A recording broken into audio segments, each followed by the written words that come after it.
성령을 따라 사는 삶이란 제목으로 하나님의 은혜를 함께 나누고자 합니다.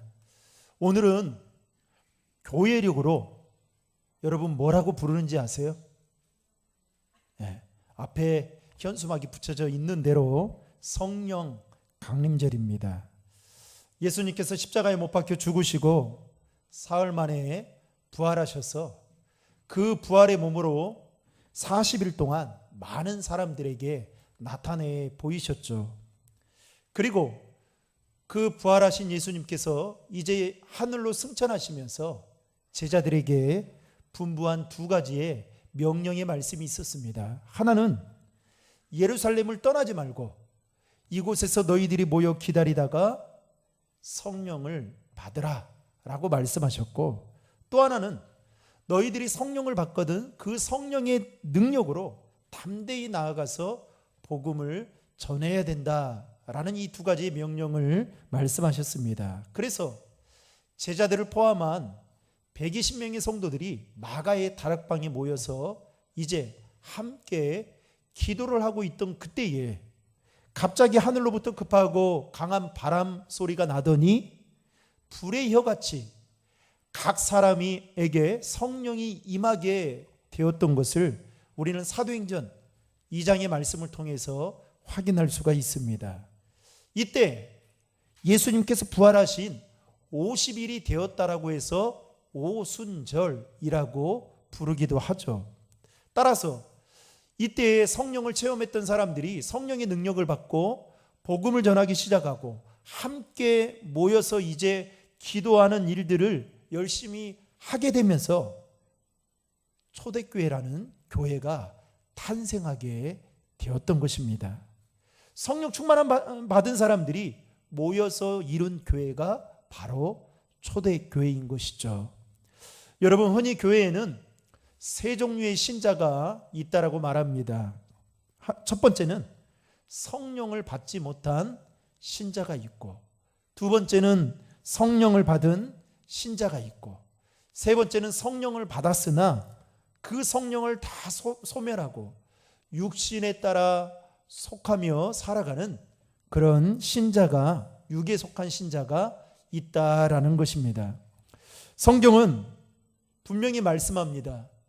말세가 되면 성령을 받지 못한 신자들과 그리고 성령을 받았으나 그 성령을 다 소멸하고 육신에 속한 자로 살아가는 사람들에 대한 그 경고의 메시지를 던지고 있다라는 것입니다. 여러분, 그리스도인이라고 한다면 예수님을 나의 구주로 모시는 사람이라고 말할 수도 있지만, 오늘 성령 강림 주일에 맞춰서 그리스도인이라고 생각할 때에는 성령을 마음에 품는 사람이다라고 말할 수 있습니다. 로마서 8장 9절에 사도 바울은 이렇게 말하고 있는데요, 화면을 통해 같이 읽겠습니다. 만일 너희 속에 하나님의 영이 거하시면 너희가 육신에 있지 아니하고 영에 있나니 누구든지 그리스도의 영이 없으면 그리스도의 사람이 아니니라. 자, 보세요. 너희 속에 하나님의 영이 거하시면 너희는 육에 속한 사람이 아니라 영에 속한 사람이다 라고 말하고 있습니다. 더욱이 고린도전서 12장 3절에 보면 사도 바울은 이렇게 말합니다. 성령으로 말미암지 않고서는 예수를 주로 시인할 수가 없다라고 말하고 있죠. 한마디로 성령님이 있는 사람이야말로 예수님을 나의 구주로 고백할 수 있다, 이렇게 생각해도 똑같은 말인 것 같습니다. 따라서 그리스도인이라고 한다면 성령의 지배를 받고 성령을 따라 사는 삶이라 말할 수 있는 것이죠. 오늘 본문에서 사도 바울은 갈라디아 교회 교인들에게 예수를 나의 구주로 고백하고 믿음에 거하는 사람들에게 두 가지를 이야기합니다. 이미 성령님이 당신들 마음 안에 내주하고 있다. 더욱이 그래서 성령을 따르는 삶을 살아야 된다라고 사도 바울은 갈라디아 교회 교인들에게 이야기하고 있다라는 것입니다. 여러분, 오늘 본문 16절의 말씀을 같이 읽겠습니다. 내가 이르노니 너희는 성령을 따라 행하라. 그리하면 육체의 욕심을 이루지 아니하리라.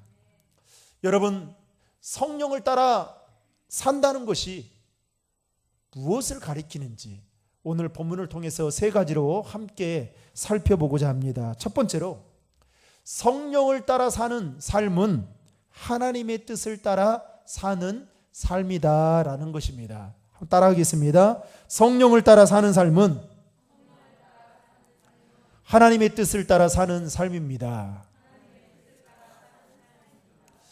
여러분, 사람들은 저마다의 나름대로의 기준을 두고 그리고 가지고 살아가고 있습니다.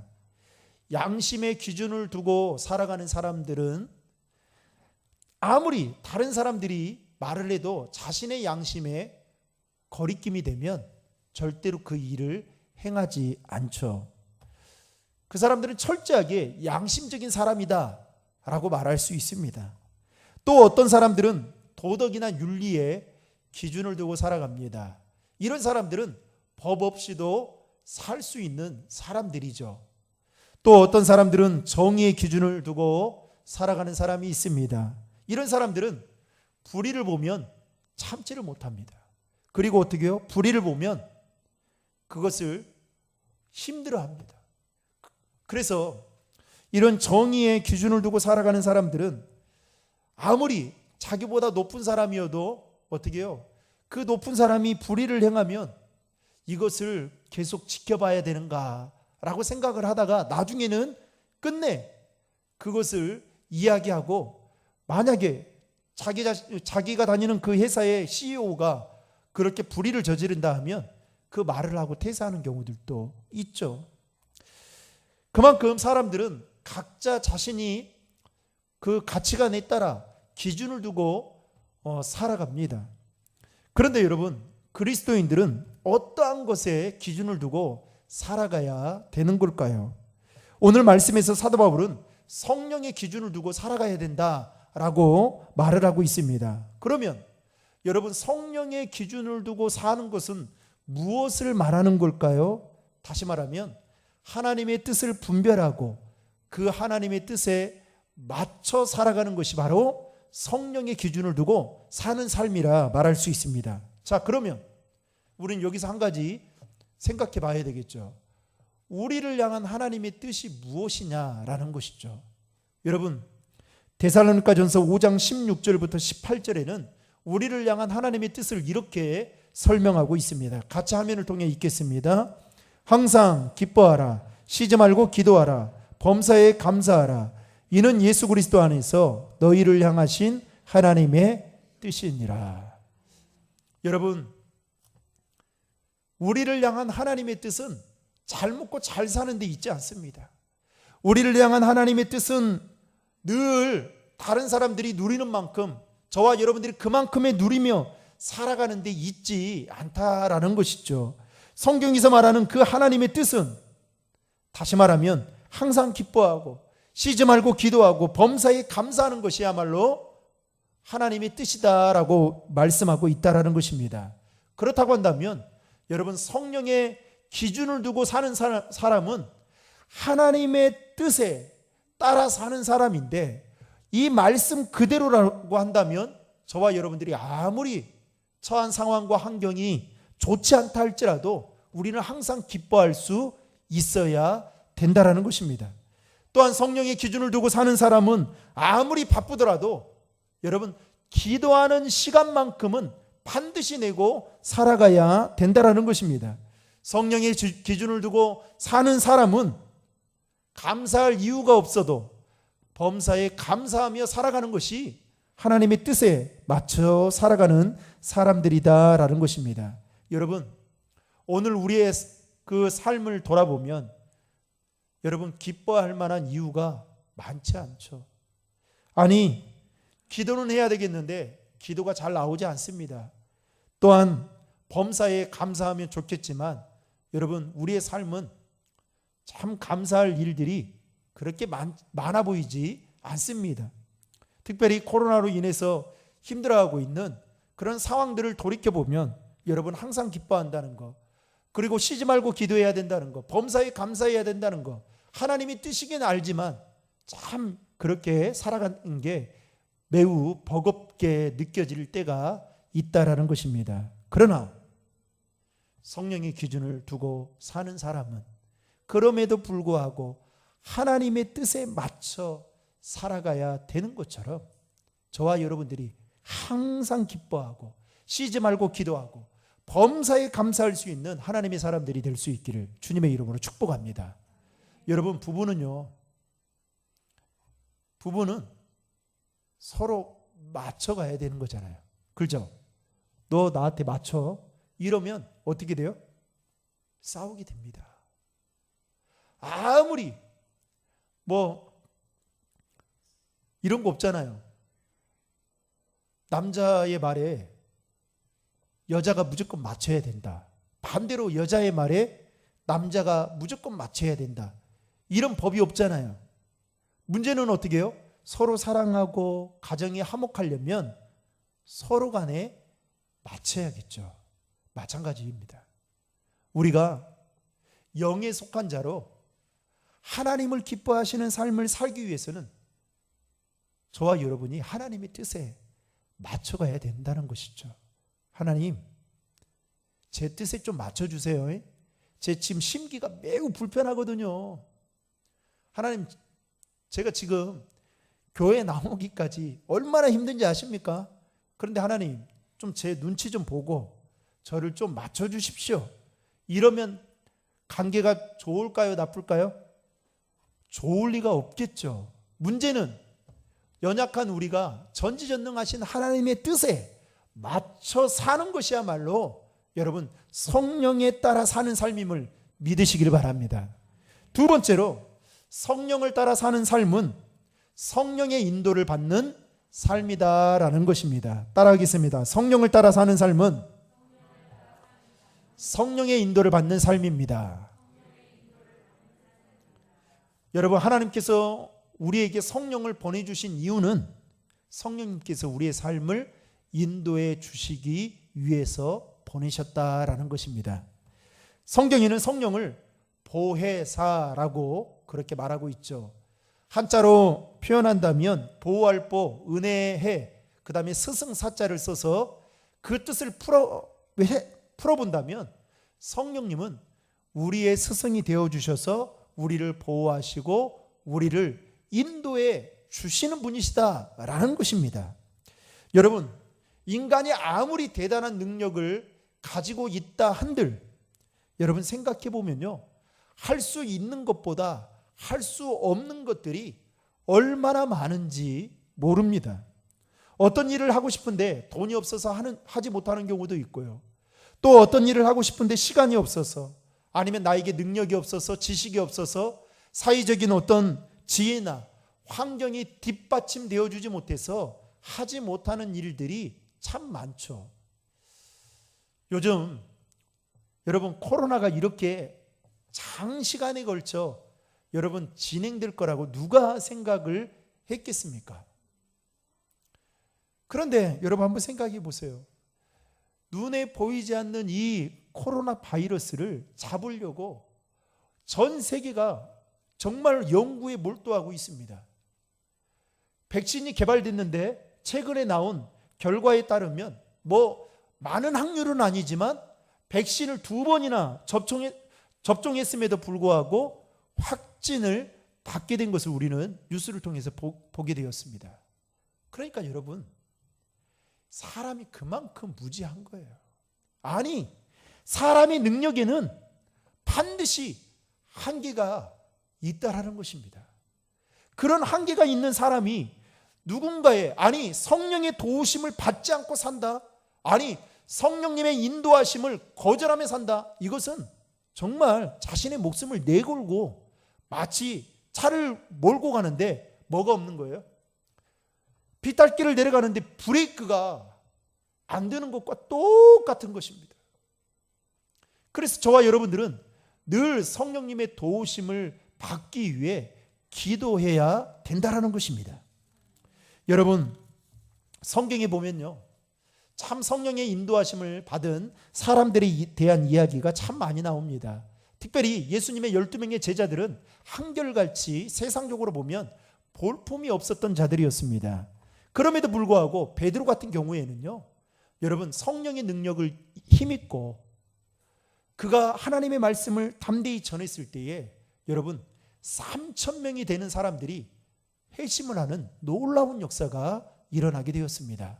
여러분, 한 사람의 마음을 바꾸는 것도 쉽습니까? 어렵습니까? 어려워요. 저는 막 그랬으면 좋겠어요. 제가 설교하는데 막 여기 좀 뒤집어지고 자빠지고 막 한 사람의 심령을 여러분 터치한다는 게 너무너무 힘들거든요. 그런데 그 베드로가 어떻게 해요? 말씀을 담대히, 성령의 능력을 받고 말씀을 담대히 전하니까 3,000명이 막 뒤집어지고 자빠지고 막 놀라서 하나님을 믿게 되더라는 것이죠.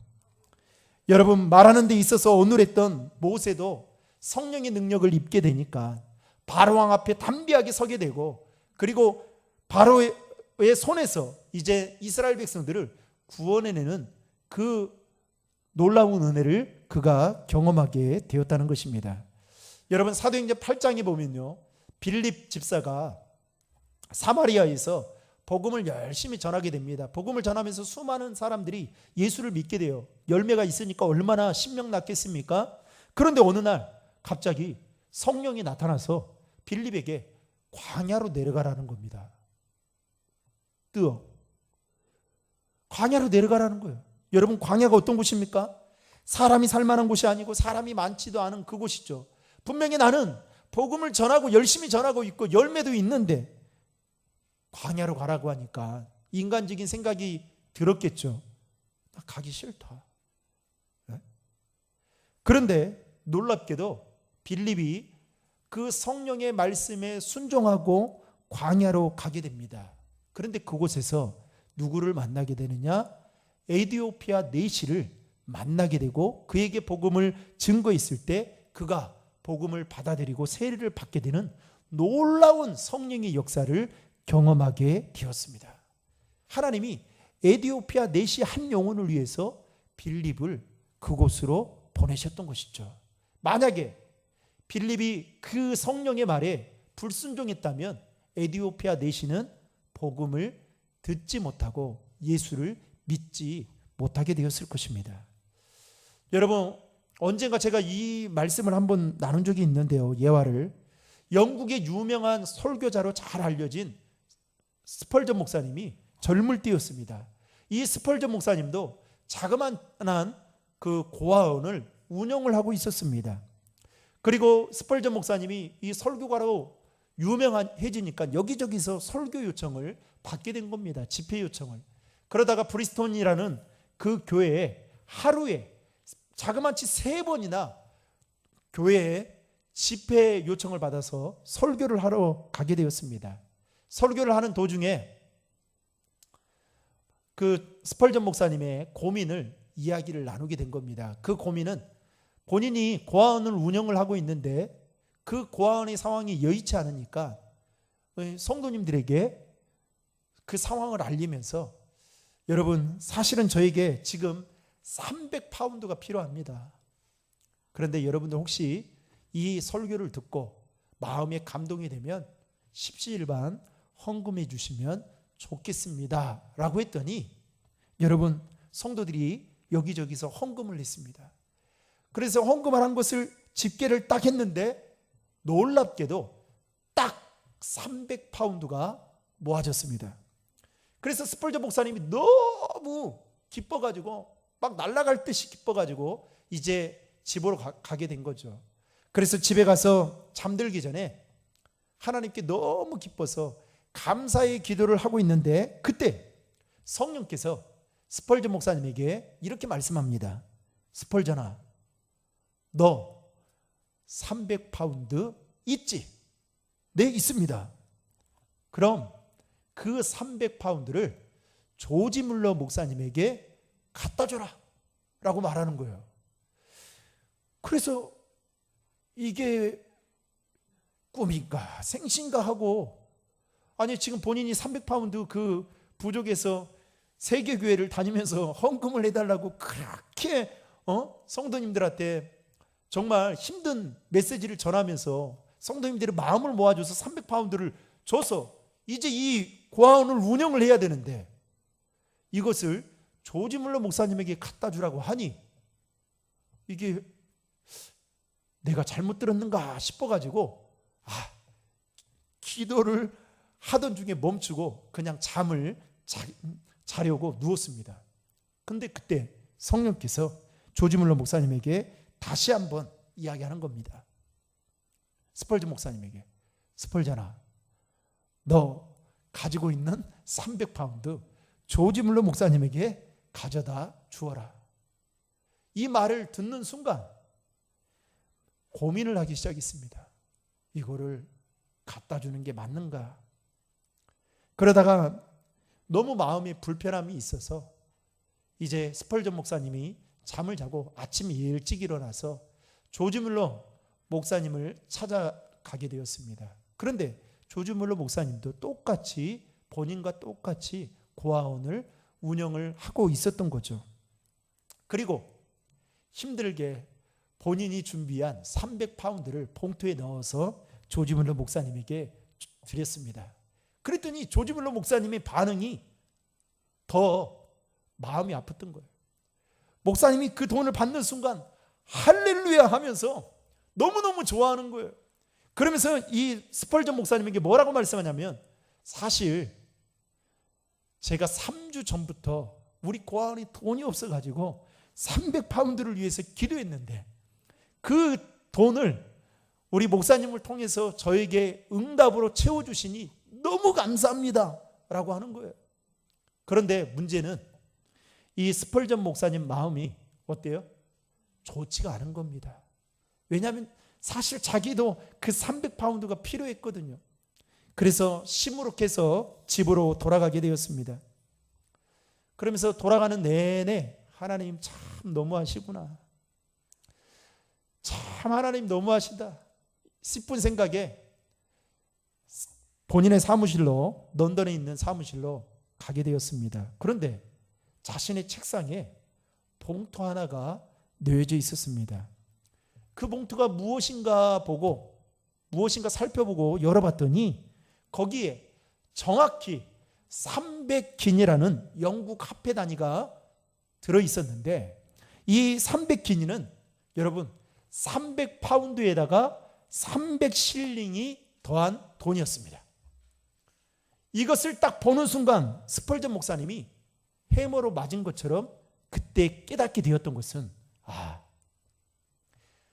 인간적으로 내가 성령의 그 인도하심에 불순종하고 싶었지만 순종했더니 내가 드린 것보다 더 이자까지 쳐서 300실링까지 더 쳐서 하나님이 주셨구나 라는 것을 깨닫고, 그때부터 성령님의 인도하심에 민감한 그 목회를 하게 되었다라는 것입니다. 여러분, 오늘 본문 16절에도 보면 성령을 따라 살아야 육체의 욕심을 이루지 않는다라고 말씀하고 있습니다. 이 말은 곧 성령의 인도하심을 받아야만 하나님의 뜻을 위해 살 수가 있고, 또 더 나아가서 성령의 열매를 맺으며 살아갈 수 있다라는 것이죠. 여러분, 우리는 앞에서도 말씀드렸듯이 우리의 힘으로 살아갈 수 없는 매우 연약한 자들입니다. 훅 불면 넘어지기 쉬운 존재라는 것이죠. 그런데 그만큼 우리는 우리의 힘으로 살아가는 데 있어서 한계를 가지고 살아가고 있습니다. 그렇기 때문에 저와 여러분들은 누가 뭐라 해도 성령의 인도하심을 받아야만 된다라는 것이죠.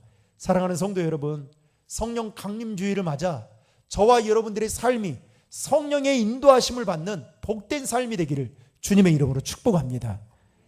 마지막 세 번째로, 성령을 따라 사는 삶은 성령의 지배를 받는 삶이다라는 것입니다. 따라하겠습니다. 성령을 따라 사는 삶은 성령의 지배를 받는 삶입니다. 여러분, 사람은 무언가에, 그리고 누군가로부터 지배를 받으며 살아갑니다. 어떤 사람은요, 돈의 지배를 받고 살아가고요, 어떤 사람은 술의 지배를 받고 살아가고, 어떤 사람은 쾌락과 권력과 명예, 지배를 받으며 살아갑니다. 단편적인 얘기긴 하지만 술의 지배를 받는 사람은요, 온통 무슨 생각이에요? 술 생각만 합니다. 그래서 어떻게 해요?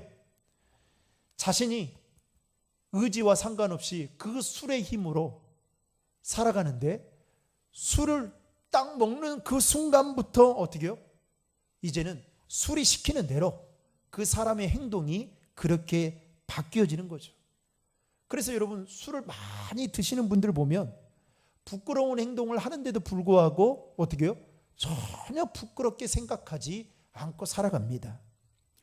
여러분, 돈의 지배를 받는 사람은요, 돈이라면 물불을 가리지 않습니다. 편법과 불법을 자행하죠. 그리고 어떻게 해요? 어떻게든 돈이 되는 곳에 있으면 악착같이 달라붙습니다. 그리고 구두쇠로 살아가요. 그러다 보니까 어떻게 해요? 주변에 사람들이, 돈은 있는데 사람들이 붙지를 않는 거죠. 그래서 여러분, 돈도 있잖아요. 여러분들이 버는 만큼 잘 쓰는 게 얼마나 중요한지 모릅니다. 여러분, 돈은 있는데 사람이 없다. 여러분, 불행한 거 아니겠습니까? 차라리 돈은 좀 적더라도 주변에 사람이 많으면 여러분, 이보다 더한 행복이 어디 있겠습니까? 또 쾌락의 지배를 받는 사람은요, 주어진 하루를 어떻게 하면 신명나고 즐겁게 살 수 있는가, 그래서 늘 여기저기 쳐다봅니다. 오늘 또 좋은 일이 없나? 오늘 또 신나는 일이 없나? 이렇게 기웃기웃거리며 살아가죠. 에베소 5장 18절에 보면 이렇게 말씀하고 있습니다. 같이 읽겠습니다. 술 취하지 말라. 이는 방탕한 것이니 오직 성령의 충만을 받으라. 여러분, 성령을 따라 사는 삶은 성령 충만한 삶을 살아가는 것을 말하는데, 성령 충만한 삶은 어떤 삶이냐? 성령의 지배를 받는 것을 말하는 것입니다. 다시 말하면 성령의 이끌림 받고 성령의 인도하심을 받아 성령이 시키는 대로 순종하며 사는 것이야말로 성령 충만이다라는 것입니다. 그렇다면 여러분, 성령의 지배를 받기 위해서는 어떻게 해야 될까요? 오늘 사도행전 2장에 보면 120명의 성도들이 함께 모여 다 같이 기도했을 때에 그들이 성령 충만을 받게 되었던 것처럼, 여러분, 성령 충만을 받기 위해서는 말씀과 기도하는 일에 전념해야 된다라는 것입니다. 그래서 여러분, 말씀 열심히 읽으십시오. 기도하는 일에 더 힘을 쓰십시오. 여러분, 20세기 유명한 복음 전도자였던 빌리 그레함 목사님이 한 교회에 집회를 인도하러 가게 되었습니다. 그런데 그 교회 담임 목회자와 식사를 하면서 이런저런 이야기를 나누게 되었죠. 그런데 그 교회 담임 목회자가 빌리 그레함 목사님에게 가슴 아픈 자신의 교회에 그 있었던 일을 이야기를 하게 되었습니다. 그 일은 무엇이었냐면, 그 교회에 술주정뱅이 4명이 있었다는 거예요. 그런데 이분들은 술을 먹고 그 술이 깨면 교회에 오면 좋겠건만, 늘 주일이 되는 그 전날 토요일 날 술을 진탕 먹고 교회에 와가지고 그것도 맨 앞자리에 앉아가지고 졸고 있더라는 거예요. 설교를 하는데 목사님이 이 4명의 사람들이, 하나 둘 셋 4명의 사람들이 각자 따로따로 앉아가지고 중얼중얼 거리더라는 거예요. 이게 은혜를 받아서 아멘 하는 건지 아니면 뭐라 중얼중얼 거리는데, 처음에는 목사님이 자신이 설교하는 것에 은혜를 받아가지고 이분들이 그렇게 반응한가 보다 싶었더니 나중에 가서 보니까 술 냄새가 나가지고 뭔가 막 하고 있더라는 거예요. 그래서 이게 안 되겠다 싶어가지고 목사님이 4명의 사람들을 불러가지고 여러 차례 권면을 했다고 합니다.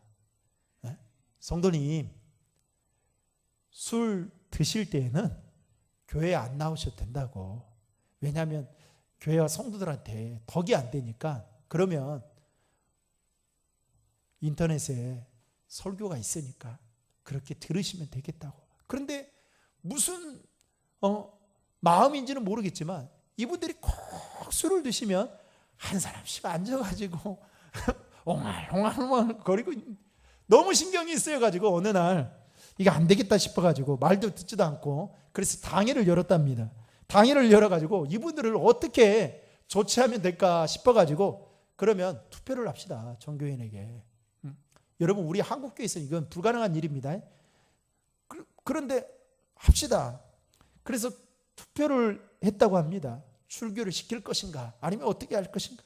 그런데 투표한 결과 출교를 시키기로 그렇게 징계 차원에서 출교를 시키기로 결정을 내렸다는 거예요. 그런데 이 이야기를 가슴 아픈 이야기를 빌리그레함 목사님께 했더니 빌리그레함 목사님께서 이 말씀을 듣고 이 목사님에게 뭐라고 말씀했냐면 목사님 정말 신뢰가 되는 질문이겠지만 제가 질문 하나 드리고 싶습니다. 그 목사님 무엇입니까? 물었더니 혹시 이 교회는 많은 성도들이 성령의 술에 취해 살고 있는지에 대해서 투표해 본 경험이 있으십니까? 물었다는 거예요. 그러니까 한 번도 없잖아요. 그리고 나서 뭐라고 덧붙여 말씀하냐면 술에 취해 있는 것도 문제가 되겠죠. 그런데 더 큰 문제는 성도들이 성령에 취해 살아가고 있지 않는 육에 속한 사람처럼 살아가는 게 더 큰 문제인 것 같습니다. 라고 하면서 당회와 교회가 결정했던 그 상황에 대해서 성령 충만하다면 한마디로 이렇게 할 수 있겠습니까? 라는 의미로 말을 했다고 합니다. 결국 이 목사님이 거기에서 큰 깨달음을 얻고 앞으로 우리 교회는 성령 충만한 교회가 되어야겠다라는 생각을 하고 거기에 모토를 생각하고 기도하는 일, 말씀 보는 일에 더 열심을 냈다라는 이야기가 있습니다. 사랑하는 성도 여러분, 우리는 어떻습니까? 그리스도인이긴 하지만 세상에 취해 육에 속한 자로 혹시 살아가고 있지는 않습니까? 아니면 성령 충만을 받아 오늘 또 영에 속한 자로 성령을 따라 살아가고 있으십니까? 요한복음 14장 16절에 보면 이렇게 말씀합니다. 같이 읽겠습니다. 내가 아버지께 구하겠으니 그가 또 다른 보혜사를 너희에게 주사 영원토록 너희와 함께 있게 하리니. 여러분 하나님은 우리에게 또 다른 보혜사를 주신다라고 말하면서 그 또 다른 보혜사는 그 다음에 보면 진리의 영이다라고 말씀하고 있습니다. 여러분 진리의 영이 되신 성령님께서 영원토록 우리와 함께 하시고 그 진리를 가지고 우리의 삶을 이끌어 가시고 인도해 주신다라는 것입니다. 그러므로 저와 여러분들이 성령의 인도하심을 받고 성령의 지배를 받아야만 육에 속한 자가 아닌 영에 속한 자로 살아갈 수 있다라는 것이죠. 이번 한 주간도 성령의 인도하심을 따라 살아가는 저와 여러분 모두가 될 수 있기를, 그래서 성령의 열매를 주렁주렁 맺는 우리 살아가는 신드림 중앙의 모든 성도들 될 수 있기를 주님의 이름으로 축원합니다.